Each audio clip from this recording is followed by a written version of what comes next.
Hey, Midas Letter live audience, welcome back.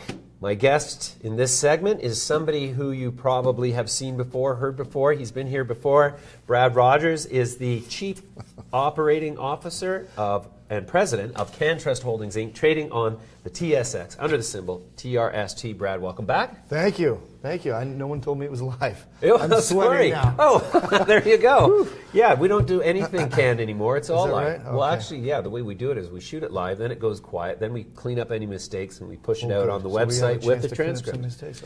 Well, after the fact, but everybody who's logged on to our site now is live. Watching me screw up. Yes, pretty much. Love it. So the great thing about this new format is now I'm looking you right in the face, eye to eye. It's like tete-a-tete, locking Larry horns. King. We're throwing. This is beautiful. And I've been taking a great deal of criticism for not asking the tough questions. Okay. Here's a tough question. How long are you going to live? There we go.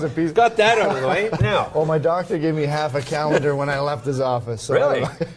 Wow. That's it. That's great. Well, so you're going to need to start imbibing some of your own supply then. That's right. Brad, some of the most recent developments, you recently closed a $100 million bought deal. Congratulations on that. Thank you. Somehow, whoever generated this cheat sheet for me, Alex, says that you're going to use about $17 million of that towards the proceeds for your new 485,000 square foot greenhouse. You're building another one there? No, we're finishing that one. That's some added pieces that we wanted to actually get a little more efficient with. Right. We're incredibly efficient there already, but we're adding a little more technology because that's what we do to increase our yields and increase our productivity there. So it's very good use of capital, and of course we're incredibly judicious with our capital. You bet. And the yields in your greenhouse now?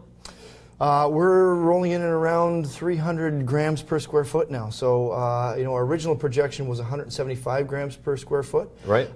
We are outperforming that by quantum now. So, wow. I mean, we're pretty happy with the results of what's going on down in Balfour. No doubt. Down at our greenhouse facility. No doubt. You've got new extraction equipment and infrastructure. Is that in Niagara? No, we're not in Niagara. We're changing. We've broken the business into three parts. Right. We've got production, which is Niagara. That's our Niagara facility, and we're growing there. That's essentially our farm. And then we've got our manufacturing facility. So we're transforming our Vaughan facility into manufacturing. And some strategic genetic production as well. So there's a lot of really cool things that are going on in Vaughan. So we've got farm, manufacturing, and we just we're opening up a 50,000 square foot distribution facility for CannTrust as well. So that's a big number, and we've broken the business into three distinct disciplines, and we're a real business now. So it's exciting. Yeah, you are. So now CannTrust has sort of been at the forefront of this idea of medically standardized cannabis from the beginning, more or less, and so medically standardized now seems to have even more importance in the recreational era. Absolutely. Because titration or dosage is of paramount concern to consumers, because the difference between having a pleasant evening with the right dosage of cannabis and the difference between so freaking high that you can't even talk is substantial. Yeah, no, absolutely. Look, a lot of people want to have their couch hug them. Yeah, right. Not for 2 days, though. Right, exactly. And so, look, we're pharmaceutically standardized across all of our brands, all of our SKUs. All of them have a label claim on them. So doctors know and love that, and we've gotten mind share because of that. So they can dose, titrate, and gauge efficacy. And very similarly, when you go into the LCBO, you don't guess what the alcohol content of your spirit is. Right. It's 40% every time. Right. And so good point. very similarly, good analogy. I'm standardizing for that market. And so, CannTrust has been known for the medical channel that we've dominated, and we are dominating. But we expect to dominate in the recreational space as well, because of the fact that we're able to dose and titrate in the recreational world as well. Sure. So we've standardized. And so very few have that level of sophistication. Yeah, that's right. So what sort of legalization is now? Legalization is happening. Nobody really still knows what that means. There's 40 amendments, some of which are significant, some of which aren't. How is the legal market, now that it's here, going to affect CannTrust business? I think it's only an enhancer. It's an amplifier for what we do. Again, we take 2 steps back. We've standardized all of our stuff, and so it applies to medical, it applies to recreational, and it applies to our pet business that we just started as well. So you guys are in the pet we're business in the pet now. business, I love so pets. we're taking care of the whole family. Yeah, that's great.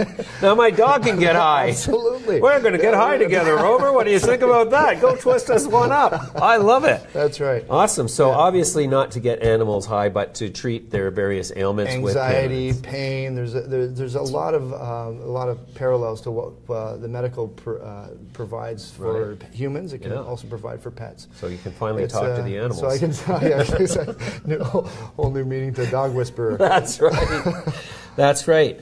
The valuations in the cannabis space have been a little bit frothy lately, a little high. They sort of sold off a bit when the vote came through. Why do you think that happened? That's a sell-on news market. I think sometimes it's baked in. There's some frothiness leading up to it, and then buy the history, buy the mystery, sell the history. Sell the history. Right, sure. right. But when you look at CannTrust, we're producing. We'll do it. Conservatively, 50,000 keys out of our Niagara facility. Wow. When you look at 50,000 keys, and that's on an annualized basis, and that's in production right now. It's real. So 50,000 keys. Times maybe $5 mixed margin between medical and rec.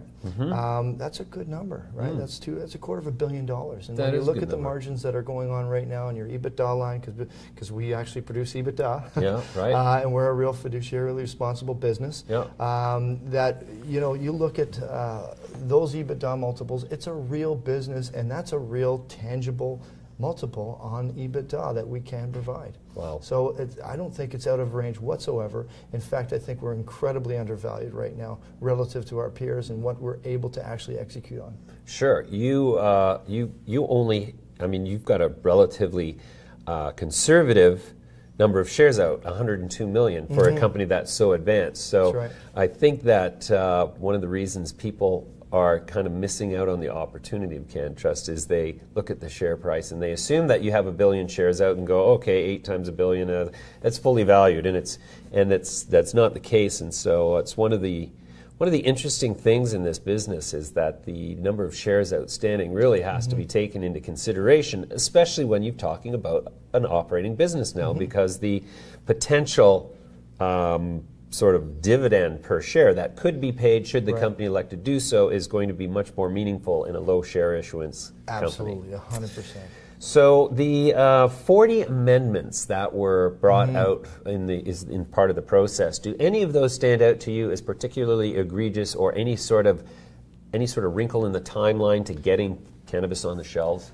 That's a great question. The one that really stands out is the home grow. So if they're going to take the home grow away, how does that all play out in the world of micro grow, home grow, LPs? Where does the control start and where does it stop, and how do they police it? So that's a level of complexity that Quebec said no to, as did Manitoba, I believe. So they said no home growing. Unequivocally, no home growing. Sorry, that's out. You can't do it. And so that's going to be an interesting play as provinces make decisions on that amendment. So that's quite interesting, because at the most fundamental level, legalizing marijuana, the whole idea came because people were growing it at their homes, and so I think the fundamental sort of moral question, the constitutional perhaps question here, is how can you possibly prevent people from growing a plant that is legal for corporations to grow but not me? Well, I guess maybe the analog there is the poppies. Oh, hey, you can't grow poppies. That's true. You can grow some poppies, just not those ones. That's right. No Absolutely. Afghani poppies. Right. We can grow please. hemp, but we can't grow THC. And so there may be an analog there, but look, I think that it's akin to home brew. Yeah. It's going to be price, quality, convenience. The product portfolio is going to be important. So if I can get it to either the OCS or any other provincial distributor with a product portfolio beyond that of what people can actually produce at home, make it price, quality, and convenient applicable, because that's what you do. Right. And have a good brand and have quality there, and have them know that that what they buy is going to be there again and again, and it's going to be consistent, it's going to be standardized, it's going to be all those things. You're going to get some brand loyalty, and I think that's what's going to win in the end. That's well said. So what are the principal value catalysts that your investors and shareholders can look forward to in the next 12, 18 months that are really going to be indicative of your emergence into the big leagues? Well, the big leagues. Well, I mean, I think we're in the big leagues of medical right now. I think, you're absolutely. we dominate there. I meant in the context of recreational. In the context of I get that, and so what I think is going to be the value catalyst for us is understanding that we've been incredibly disciplined to the medical channel, and that's the only value chain that there is right now. And so we've been very disciplined to that, and so we've gotten mind share because we've been incredibly disciplined to it. That doesn't say we can't be disciplined in recreational. You're kidding. And so that's what we're going to do. We're going to apply that same level of discipline to recreational, add a product portfolio second to none in the industry. Wow. Nanotechnology is huge for us, and we're going to focus on beverages. Wow, fantastic. The issue that has sort of it's still kind of murky is what date are we going to actually be able to start to access this cannabis? Are the amendments that happened going to be something that is going to cause the timeline until we can get the cannabis in the mail recreationally longer, do you think? That's a billion-dollar question. Probably not a good one. Billion-dollar question, but at the end of the day, I think the longer it is pushed out, is pretty good for us, because when you look at what's going on in the market, it gives us more time to actually develop a little more products, a little more compliance with respect to packaging, and making sure that we're compliant on all pieces. Not that we're not. Right. I think that it's going to allow a little better retail experience for everybody to catch up a little bit, and have full shelves, and make sure that the experience that the consumer sees when they come into a store and or shop online for any one of these provincial distributors is there, and it's robust enough to actually capture them and keep everybody sticky within that ecosphere. Yeah, you bet. All right, Brad, well, that's a great update. Let's leave it there. We'll come back to you again soon, and thanks again for coming in. Thank you for having me. We have too much fun doing this. I know we do. Thanks.